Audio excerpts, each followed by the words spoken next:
இப்போ செங்கோட்டையன் அவர்கள் பேசும்போது 42% வாக்குகள் கண்டிப்பாக தாவேக்காவுக்கு இருக்கு அப்படின்னு ரொம்ப நம்பிக்கையோட சொல்றாரு. நாங்க பார்க்கும்போது பரவலா எந்த தொகுதியில போய் கேட்டாலும் 20% வாக்கு தெரியும். புது கட்சி முதல் முறையா தேர்தலை சந்திக்கிற ஒரு கட்சிக்கு 20% ஓட்டு இருக்குன்றது அது ஒரு பெரிய சாதனை. இதே கட்சி 20% ஆவரேஜா இருக்கு. நகர்ப்புறங்கள், அதாவது சென்னை, திருச்சி, கோயம்புத்தூர், இந்த மாதிரி கொஞ்சம் நகர்மயமான இடங்கள்ல இந்த 20% 30% வரைக்கும் போகும்.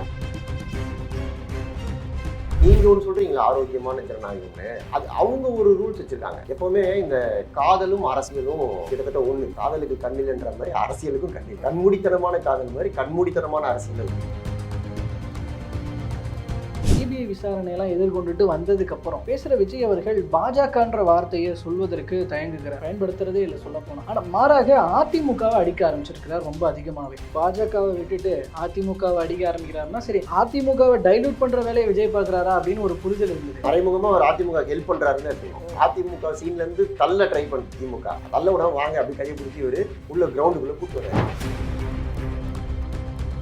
திமுக பாஜகவை அடிச்சு ஓட்டு வாங்கணும்னு நினைக்கிறாங்க. அதுக்கு நம்ம இடம் கொடுக்கக்கூடாது. நம்ம அதிமுக திமுக மட்டும் அடிப்போம், பதிலுக்கு அவங்க நம்மளை அடிக்கிட்டோம், நம்மளை அட்டாக் பண்ணிட்டோம். அது ஒரு உத்தியா கூட இருக்கலாம்.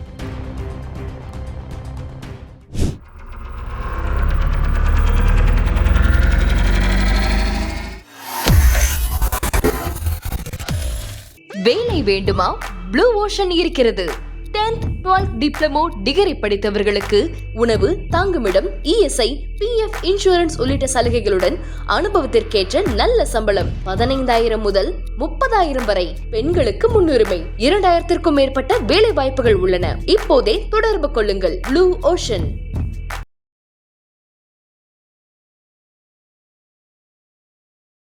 தாவேக்காவுக்கு வரேன். இப்போ செங்கோட்டையன் அவர்கள் பேசும்போது 42% வாக்குகள் கண்டிப்பாக தாவேக்காவுக்கு இருக்கு அப்படின்னு ரொம்ப நம்பிக்கையோட சொல்றாரு. அப்படி ஏதாவது தென்படுதா கள நிலவரம்? நாங்க பார்க்கும்போது பரவலா எந்த தொகுதியில போய் கேட்டாலும் 20% வாக்கு தெரியுது. 20% வாக்குகள் அவங்களுக்கு. புது கட்சி, தேர்தலுக்கே போகாத ஒரு கட்சி, முதல் முறையா தேர்தலை சந்திக்கிற ஒரு கட்சி, 20% வாக்கு நம்ம கேட்கணும். எப்போ எடுத்தாலும் நாங்கள் 6 மாதத்துக்கு முன்னாடி எடுத்ததில் ஒரு 15-16% இருந்து அப்படியே மெல்ல மெல்ல ஏறுது. எப்படி பார்த்தாலும் ஆவரேஜா 20% ஓட்டு இருக்கு. அது கன்சிஸ்டண்டா 20% ஓட்டு இருக்குன்றது அது ஒரு பெரிய சாதனை. அது தாவேக்கா விஜய் மீதான விமர்சனங்கள் நிறைய குற்றச்சாட்டுகளுக்கு பிறகு நிகழ்வுக்கு பிறகும் அதுக்கு முன்னாடி நாங்கள் ஒரு 2-3 சர்வே எடுத்தோம் ரேண்டமா சில தொகுதிகள். அதுக்கப்புறம் வேற தொகுதி. இது ஜோன், எந்த ஜோன்ல எடுத்தாலும் வெறும் வட மாவட்டங்கள், தென் மாவட்டங்கள் இல்லை, வட மாவட்டம், டெல்டா, கடலோர மாவட்டங்கள், இந்த பக்கத்துல தென் மாவட்டங்கள், எங்க எடுத்தாலும் ஆவரேஜா 20% ஓட்டு. அதுதான் அவங்க 42% சொல்றாங்க. அவங்க எந்த தொகுதியில ஸ்பெசிஃபிக்கா பாக்குறாங்கன்னு எனக்கு தெரியல. ஆனா நாங்க ஸ்டடி பண்ண வரைக்கும் விஜய் கட்சி நகர்ப்புறங்கள்ல அதிக பலத்தோட இருக்கு. கிராமப்புறங்கள்ல, ஏன்னா கிராமப்புறங்கள்ல இன்னும் இந்த ஜாதி சார்ந்து ஓட்டு போடுறது, நம்ம சொந்தக்காரருக்கு ஓட்டு போடுறது, இந்த மாதிரியான விஷயங்கள்லாம் கிராம பகுதிகளில் நிறைய இருக்கு. நகர்ப்புறங்கள்ல அது கொஞ்சம் கம்மியா இருக்கு. ஸோ நகர்ப்புறங்கள்ல ஒரு சேஞ்சுக்கு ஓட்டு போடணும்னு நினைக்கிற மைண்ட் செட் இருக்கு. அதனால விஜய் கட்சி 20% ஆவரேஜா இருக்கு. நகர்ப்புறங்கள், அதாவது சென்னை, அப்புறம் திருச்சி, கோயம்புத்தூர், இந்த மாதிரி கொஞ்சம் நகர்மயமான இடங்கள்ல இந்த 20% 30% வரைக்கும் போகுது. இதுல இன்னொரு விஷயம், இப்போ ரீசெண்டா அவருடைய அந்த ஐடி அபராதம் கட்டணும் அப்படிங்கிற தொடர்பான வழக்குல சொல்லியிருந்தாங்க, கட்டிதான் ஆகணுன்ற மாதிரியான தீர்ப்பு வந்தது. இதன் மூலமாக விஜயை ஒரு ஊழல்வாதி, அவரே ஏமாத்தி தான் பண்ணியிருக்கிறாரு, அப்போ இவர் எப்படி ஊழலை ஒழிக்க போறேன்னு சொல்லிட்டு வராரு அப்படின்ற விமர்சனங்கள்லாம் போச்சு. அப்போது இது மக்கள் மத்தியில் போய் எடுபடுதா? ஏன்னா விஜயை இப்படி தான் ஏமாத்திட்டு இருக்கிறாரு, அப்புறம் அவரும் அப்போ 10ஓடு 11 தானே, திமுக அமைச்சர்கள் என்ன பண்ணுறாங்களோ அதே தானே இப்போ இவரும் பண்ணியிருக்கிறாரு அப்படிங்கிற விஷயத்த திமுக அதிமுக எல்லாம் போய் பேசிட்டு இருக்கிறாங்களே, இது மக்கள் மத்தியில் போய் சேர்ந்துட்டு இருக்காங்க. இதுக்கு ஒரு டிஸ்ட்ரிக்ட் சர்வே எடுத்தோம். இந்த தீர்ப்பு வந்த உடனே இதை பற்றி மக்கள் இதே மாதிரி ஒரு டிஸ்ட்ரிக்ட் சர்வே கரூர் நடந்த போது நாங்கள் பண்ணி பார்த்தோம். அப்போ அதில் ஜனங்க யாரும் அவர் மேலே குறை இல்லை அப்படின்னு தான் நிறைய பேர் சொன்னாங்க. அதே போல் இந்த டிஸ்ட்ரிக்ட் சர்வேலையும் இதெல்லாம் உள்நோக்கத்தோடு ஏதாவது பண்ணுவாங்க, இதுக்கெல்லாம் அரசியல் உள்நோக்கம் இருக்கும், இதை ஒரு சீரியஸாக எடுத்துக்க மாட்டாங்க. இப்போ நம்ம குற்றம் சொல்கிறோம், அதை அவங்க ஏற்றுக்கிறாங்களா ஏற்றுக்கலையான்றது அவங்களோட மைண்ட் செட்டை பொறுத்தது. இதை பெரும்பாலான ஆட்கள் சீரியஸாக எடுத்துக்க மாட்டாங்க. அது சரி தவறுக்குள்ளே நான் போல. அது விஜய் பக்கம் இருந்தாலும் சரி, திமுக அதிமுக பக்கம் இருந்தாலும் சரி, காமனாக இருக்கிற ஒரு பொதுஜனம், அவர் விஜய் ஆதரவாளா யாருன்னு நமக்கு தெரியாது, அவங்க இதை ஒரு சீரியஸ் குற்றச்சாட்டாக பார்க்க மாட்டாங்க. அதனால் இது நரேட்டிவ் செட் பண்ண ட்ரை பண்ணிட்டே இருப்பாங்க. இப்போது 2G ஊழல் அப்படின்னு ஒரு ஊழல், நீங்கள் வந்து 1,75,000 கோடி ஊழல் பண்ணிட்டாங்க அப்படின்னு சொன்னீங்க. கடைசியில் என்னாச்சு? இப்போ ஆராசா என்னான வெளில தானே இருக்காரு. அது தீர்ப்பு கொடுத்துட்டாங்கல்ல அந்த சிபிஐ கோர்ட்டில். அதில் ஒன்றும் ப்ரூவ் பண்ண முடியல. சைனி என்ன சொன்னார்? நான் உட்காந்துட்டு இருந்த யாராவது ஆதாரம் கொண்டு வருவாங்க, யாருமே கொண்டு வரல அப்படின்னு சொன்னார். ஆனால் மக்கள்கிட்ட அது எடுபட்டுச்சு. மக்கள்கிட்ட எடுபட்டதுனால அந்த ஆட்சியே போயிடுச்சு. ஆனால் அப்போ கோர்ட்டோட கேஸ் என்ன ஆச்சுன்னு பார்த்தீங்கன்னா, கேஸில் வந்து ஒன்றுமே தண்டனை எதுவுமே கிடைக்கல. ஆனால் மக்கள்கிட்ட அதை வித்துட்டாங்க, மக்கள் அதை ஏற்றுக்கிட்டாங்க. இப்போ இங்கே என்னென்னா ரிவர்ஸில் வருது. கோர்ட்டு தண்டனை கொடுத்துருச்சு, அபராதம் கட்டுங்கன்னு. ஆனால் மக்கள்கிட்ட அது எடுபடவே இல்லை. அதை தான் சொல்கிறேன், மக்கள் வந்து கோர்ட் ஒன்று சொல்லிட்டாங்கன்றதுக்காகவே அதை அப்படியே அக்செப்ட் பண்ணிக்கணும் அப்படின்னு கட்டாயம் இல்லை. இது அவங்க பெரிய விஷயமா எடுக்கல. அதுதான் அவங்க நம்ம சொல்கிறோம்ல, இதெல்லாம் சீரியஸான விஷயங்கள் பிரச்சாரம் பண்ணுறோம், அது எதையுமே அவங்க சீரியஸாக எடுத்துக்க மாட்டாங்க. அப்படி ஒரு புது செட் ஆஃப் ஓட்டர்ஸ் வந்து வந்திருக்காங்க தமிழ்நாட்டுக்குள்ளே. அவங்க அதை பற்றிலாம் கவலையே பட மாட்டாங்க. நான் ஏற்கனவே ஒரு நேர்காணல் சொன்னேன், பட்ஜெட்டுக்கு அவர் ரியாக்ட் பண்ணனா பரவாயில்ல, இப்போ ரியாக்ட் பண்ணி என்ன ஆகும் போகுது? நாங்களா பட்ஜெட் போடுறோம், நாங்கள் வரும்போது நாங்கள் பார்த்துக்குறோன்றான். பட்ஜெட் ஏன் ரியாக்ட் பண்ணல? அது மக்கள் பட்சம் தான், பேசி தானே ஆகணும். நீங்கள் மக்களுக்காக குரல் கொடுக்கணும்னா எதுவுமே சொல்ல மாட்டாரு, கருத்து சொல்லலைன்னா நாங்களா சார் பட்ஜெட் போட்டோம், அவங்க போடுறாங்க, நாங்கள் வரும்போது நாங்கள் போட்டுக்கிறோம், மக்களுக்கு என்ன தேவையோ. ஆனால் அது ஒரு ஆரோக்கியமான ஜனநாயகத்துக்கு வழிவகுக்காதுல்ல, அது மக்களுக்கு புரியறது இல்லையோ இப்போ. அதுதான் சொல்கிறேன், நீங்கள் ஒன்று சொல்கிறீங்களா ஆரோக்கியமான ஜனநாயகம்னு, அது அவங்க ஒரு ரூல்ஸ் வச்சுருக்காங்க. எப்போவுமே இந்த காதலும் அரசியலும் கிட்டத்தட்ட ஒன்று. காதலுக்கு கண்ணில்ன்ற மாதிரி அரசியலுக்கும் கண்ணில்லை. கண்மூடித்தனமான காதல் மாதிரி கண்மூடித்தனமான அரசியல் இருக்குது. நீங்கள் லீடர் ஒர்ஷிப்புக்குள்ளே ஒருத்தவங்க போயிட்டாங்க அப்படின்னா அவங்க இதெல்லாம் சீரியஸாக எடுத்துக்க மாட்டாங்க. தலைவர் அப்படின்னு அவரை ஏற்றுக்கிட்டாங்கன்னா தலைவர் என்ன செஞ்சாலும் கரெக்ட். ரீசெண்ட் டேஸாக பேசுகிற விஜய் அவர்கள் எஸ்பெஷலி அந்த சிபிஐ விசாரணையெல்லாம் எதிர்கொண்டுட்டு வந்ததுக்கப்புறம் பேசுகிற விஜய் அவர்கள் பாஜகன்ற வார்த்தையை சொல்வதற்கு தயங்குகிறார், பயன்படுத்துறதே இல்லை சொல்ல போனால். ஆனால் மாறாக அதிமுகவை அடிக்க ஆரம்பிச்சிருக்கிறார் ரொம்ப அதிகமாகவே.